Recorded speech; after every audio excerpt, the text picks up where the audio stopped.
ఈ జన్మలో తినక దరిద్రం అనుభవిస్తున్నావు. కడుపు నిండా తినేస్తే కన్ను పడిపోతుంది కాబట్టి కన్ను పడిపోనంత సాత్వికమైన పదార్థం శరీరం నిలబడడానికి కావలసినంత ఈశ్వరానుగ్రహంగా తిని ఆ ఓపికతో శరీరం అద్యంకులకి ఇది ధర్మ సాధనం కాబట్టి భగవదారాధనం చెయ్యడం ఉపవాసము. ఉప అంటే సమీపమునందు, వసి అంటే నివసించుట, ఈశ్వరుని గుణముల యందు తాను మునుక వేయుట. అందుకని ఈశ్వరారాధన చేసి ఆ హవిస్సు తాను భుజించి దర్భలతో కూడిన చాప వేసుకుని ఆ చాప మీద సీతమ్మతో కలిసి ఇంద్రియ నిగ్రహవంతుడై భార్యతో కలిసి పూజామందిరంలో దర్భాసనం మీద నిద్రపోయాడు రాముడు. ఇంకొక జాము ఉందనగానే నిద్ర లేచాడు.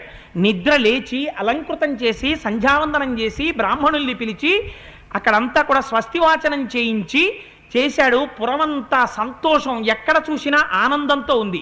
దీనికి ఉపవాసం.